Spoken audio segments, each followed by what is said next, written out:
Look, I support electric vehicles. I also have supported in the past the 2035 goal. But what you should know about California today, the state where you grew up in and I grew up in, is that we've built about 100,000 charging stations in the last 10 years. We need 2 million in the next 10 years. We're talking about closing refineries in a state that produces the cleanest fuel in the United States of America and the most expensive, by the way. And we haven't built one new transmission line.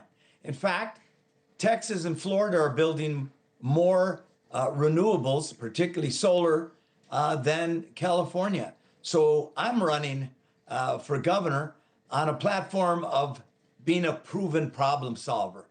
When I was mayor, I said we'd make LA one of the cleanest, greenest big cities in America, #1 American city in reducing carbon emissions, #5 in the world.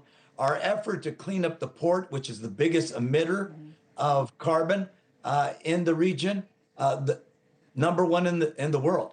And so we need to get back to the basics. We need to roll up our sleeves and get things done. Because what I've said, if climate change is the biggest challenge facing humankind, why are we treating it like an emergency?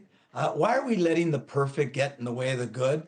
A couple of years ago, we had to flex, which meant we had to turn off our electricity. Right.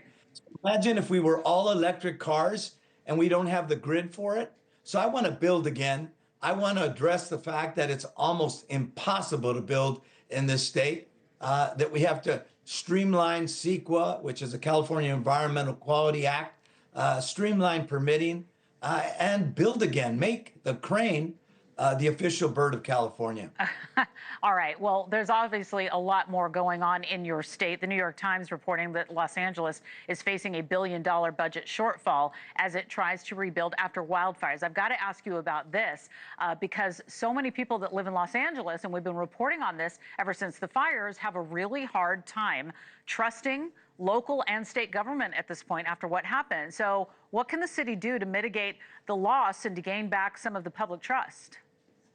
Well, actually, it's local, state, and the federal government. That's all of it, yes. I think people are looking for competence again. I think they're looking for government that works. One of the reasons why I'm running as a proven problem solver, I have a record. When I was Speaker of the Assembly, we got 2 budgets with a surplus when we had 42 and 48 votes, not the supermajority. We were a purple state back then. When I was mayor of LA, I said we'd make LA one of the safest big cities in America. We were one of the most violent big cities back then. By the time I left, we were 1950 safe, nearly a 50% drop in violent crime. I said we'd make our schools work. 1 out of 3 schools were failing. By the time I left, it was a 60% increase in the graduation rate. So I think people want government to work. I understand that. By the way, when I was mayor, 2009, the worst recession since the 1930s, I had a $1.2 billion budget deficit because of the economy, and I took it down to $128 million, left LA on a sound financial footing. It's tough choices, tough choices, tough choices. That's the path ahead. But it's also, you can't cut your way out of a deficit of this size. We also have to make it easier to build.